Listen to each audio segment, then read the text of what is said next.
Welcome back. நம்ம பசங்க வளர்ந்தப்புறம் அவங்களுக்கு குழந்தை குட்டியெல்லாம் ஆயிட்டப்புறம் அவங்க ஸ்கூல் போக ஆரம்பிச்சப்புறம் எந்த மாதிரி சாப்பாடு டிஃபனில் கட்டி கொடுப்பாங்கன்னு நினைக்கிறீங்க? கட்டி கொடுப்பாங்களா இல்லையா நமக்கு தெரியாது. அப்படி ஒரு வேளை வீட்டில் ஹோம்மேட் சாப்பாடு பொறுப்பாக மார்னிங்காக இந்த மாதிரி ரெடி பண்ணி கொடுத்தா கண்டிப்பாக பண்ணுவாங்க. ஏன் பண்ண மாட்டாங்க? நம்ம பண்ணும்போது அவங்க பண்ண மாட்டாங்களா? இப்போல்லாம் ஸ்கூல்லேயே அந்த ஆப்ஷன் லஞ்ச் ஆப்ஷன்ஸ் இருக்குது. இப்போ நான் படித்த ஸ்கூலில் பார்த்தீங்கன்னா நான் வீட்டுக்கு வந்து தான் லஞ்சே சாப்பிடுவேன். ஏன்னா 2 மணியோட என்னோட school finish. So rice items எல்லாம் நான் எப்போவுமே எடுத்துகிட்டு போகிறதில்ல. குழம்பு சாப்பாடு ரைஸ் எல்லாம் 90% பார்த்தீங்கன்னா சப்பாத்தி தான், ரோட்டி சப்ஜி. ஸோ நமக்கெல்லாம் இந்த வெளியில் சாப்பாடு எக்ஸ்போஷரே கிடையாது, தெரியாது. நான் வளர்ந்த இடம் பார்த்தீங்கன்னா அங்கே அது அப்பா கவர்மெண்ட் ஜாபில் இருந்ததுனால நாங்கள் இருந்த ஒரு குட்டி ஊர் அது, ஓகேவா? அங்கெல்லாம் ரெஸ்டாரண்ட்ஸே கிடையாது.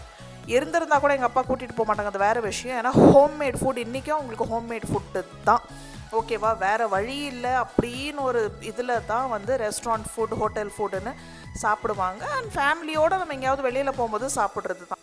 உங்களுக்கு பிடிக்காது, அவுட் சைட் ஃபுட்டுனாவே பிடிக்காது. அந்த மாதிரி ஏதாவது நல்ல ரெசிபி இருந்தால் வீட்டில் பண்ணி சாப்பிடுவாங்க. ஸோ நம்ம பார்த்திங்கன்னா ஃபுல்லாக ரெண்டாம் கட்டமாக இருக்கும், இப்படியோ இல்லை அப்படியோ இல்லை. நம்ம வளர்ந்த விதம் ஃபுல்லாக ஹோம் குக்ட் ஃபுட்டு. எல்லாருமே சொல்கிறேன், எந்த ஸ்டேட் எந்த ஊரில் வளர்ந்துருந்தாலும் சரி, நம்ம பேரண்ட்ஸுன்னு இருக்கும்போது ஸ்ட்ரிக்ட் ஹோம் ஃபுட்டு தான். இன்றைக்கி கூட அவங்க அப்படி தான் லைஃப் ஸ்டைல் ஃபாலோ பண்ணுறாங்க. நம்ம வளர்ந்தது அப்படி, ஆனால் இப்போ ஃபுல்லாக மாறிட்டோம். நம்மளே அவுட் சைட் ஃபுட்டு ஆரம்பிச்சிட்டோம். ஸோ நான் யோசிப்பேன் நம்ம அடுத்த ஜெனரேஷன் எப்படி இருக்கும். ஏன்னா நான் என்னோட 25 வயசில் சாப்பிடாத அவுட் சைடு ஃபுட்டு இவங்க ஒரு வருஷத்தில் சாப்பிட்ருப்பாங்க. என் பசங்க சொல்கிறேன், அந்த அளவுக்கு அவுட் சைட் ஃபுட் எக்ஸ்போஷர் இருக்குது. அவுட் சைட் ஃபுட்டுன்னு இருக்கும்போது ஜங்க் எல்லாமே, ஓகேவா? ஹோட்டல் ஃபுட், ரெஸ்டாரண்ட் ஃபுட், ஜங்க்கு எல்லாமே A to Z நான் சொல்கிறது. அப்போல்லாம் நான் வளர்ந்துட்டுருக்கும் போது மேகி எங்கள் வீட்டில் ஆஹா கொண்டாட்டம். ஒன்ஸ் இன் வை லொக்கேஷ்னலாக மேகி பண்ணுவாங்க. அதே மாதிரி நான் சொன்னேன் இல்லைங்களா, ரோட்டி சப்ஜி தான் ஸ்கூலில் கட்டி கொடுப்பாங்க. இன்றைக்காவது அம்மாவுக்கு உடம்பு சரியில்லைன்னா அன்றைக்கி ப்ரெட்டு பட்டருன்னு கொடுப்பாங்க. எனக்கு அவ்வளோ பிடிக்கும் அது. இப்போ கிடைக்கிற ப்ரெட்டு பட்டர் அமுல் பட்டர் தான். ப்ரெட்டு செம்மையாக இருக்கும். அங்கே ஃப்ரெஷ்ஷாக பேக்கரியில் செய்வாங்க. இல்லைனா என்னை ஸ்கூல் ட்ராப் பண்ணும்போது அப்பா பேக்கரி கிட்ட ஸ்டாப் பண்ணிவிட்டு அங்கேயே டிஃபன் பாக்ஸ் வீட்டிலேருந்து காலி டிஃபன் பாக்ஸ் எடுத்துகிட்டு வருவாங்க. கொடுத்துட்டு அந்த பட்டர் பிஸ்கெட் எல்லாம் இருக்கும், அது ஒரு கேக்கு இல்லை ஏதாவது ஃப்ரெஷ்ஷாக எது இருக்கோ அது ஃபில்அப் பண்ணிவிட்டு எனக்கு கொடுத்துருவாங்க. அன்றைக்கி பார்த்தீங்கன்னா நான் லஞ்ச் பிரேக்குக்கு வெயிட் பண்ணுவேன். லஞ்சு வீட்டில் தான் சாப்பிடுவேன். அந்த ஸ்நாக் பிரேக் ஒரு 10-11 மணி போல் ஒரு பிரேக் விடுவாங்க, அந்த டைமில் சாப்பிட்றது தான் நாங்கள். ஸோ அவ்வளோ நான் வெயிட் பண்ணுவேன். அதே மாதிரி மேகி இல்லைன்னா மேகி கட்டி கொடுத்துருவாங்க உடம்பு சரியில்லாத நாள். இந்த 2 நாளைக்கும் பார்த்திங்கன்னா ரொம்ப வெயிட் பண்ணுவேன், லஞ்ச் எப்போ வரும், லஞ்ச் பிரேக் எப்போ வரும்னு சொல்லி. அந்த அளவுக்கு எங்களுக்கு ஸ்பெஷல் இந்த ஐட்டம்ஸ் எல்லாம். பிஸ்கெட்ஸ் கூட எங்கள் வீட்டில் அவ்வளோ ரெகுலராக. அதை பார்த்திங்கன்னா இப்போ எல்லாம் ஈவினிங் ஸ்நாக் கான்செப்ட் இருக்குது. பசங்க ஸ்கூல்லேருந்து வந்த உடனே கொடுக்குறது, ஓவரால் டிஃபன் கட்டி கொடுக்கறது. இதுவே பார்த்தீங்கன்னா இப்போல்லாம் சோஷியல் மீடியா ப்ரெஷர் வேறு. டிஃபனுக்குள்ளே கட்டி கொடுக்குறது இருக்கட்டும், என்ன சாப்பாடு கட்டி கொடுக்குறதுக்கு இருக்கட்டும், ஃபஸ்ட்டு டிஃபன் பார்க்குறதுக்கு அழகாக இருக்கணும், அட்ராக்டிவாக இருக்கணும். ஒன்றுத்துக்கு 4 பாக்ஸஸ் வச்சுருப்போம், எல்லா ஷேப்ஸ் அண்ட் சைஸஸில். லஞ்ச் பாக்ஸ் விடுங்க, lunch bag first of all நல்லா இருக்கணும்.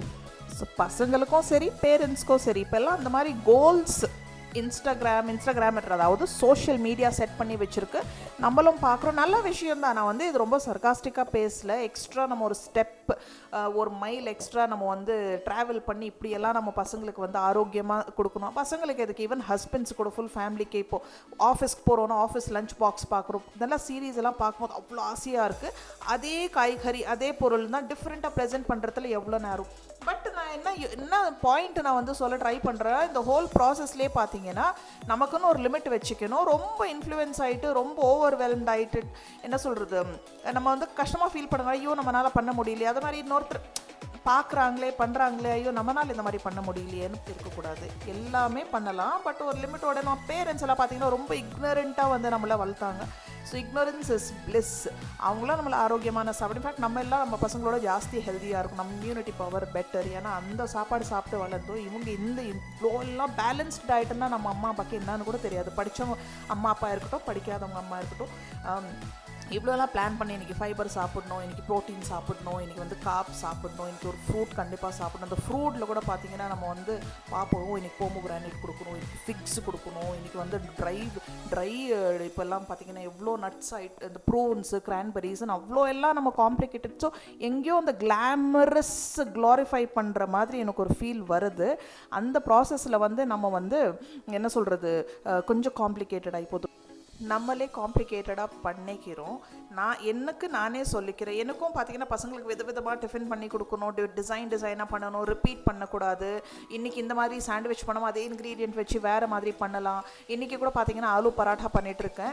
ஒவ்வொரு வாட்டி பண்ணும்போது இன்றைக்கி பாருங்கள், கசூரி மேத்தி 2 பராட்டா இப்போ பண்ணுறதுனா கூட ஒன்றுத்தில் ஃபில்லிங் வேறு மாதிரி இருக்கும், இன்னொன்றுத்தில் வந்து சீசனிங் கசூரி மேத்தி போட்டு பண்ணிகிட்ருக்கேன்.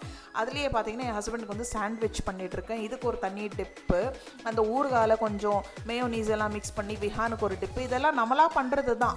கூட சைட்ஸ்க்கு இங்கிலீஷ் மஸ்டர்டு வேறு, இதெல்லாம் தேவை இருக்குது. அதெல்லாம் நம்மளா யோசிக்கிறது, நம்மளா செய்கிறது. எது செய்கிறோமோ இன்னொருத்தரை பார்த்து இன்ஃப்ளூயன்ஸ் ஆகாமல் நம்ம பசங்களுக்கு ஃபேமிலிக்கு ஹாப்பியாக செய்கிறது தான் தி பெஸ்ட். என்ன நினைக்கிறீங்க? கமெண்ட்டில் போடுங்க. நம்ம அடுத்த வீடியோவில் சந்திப்போம். தேங்க்யூ ஃபார் வாட்சிங். பாய் பாய்.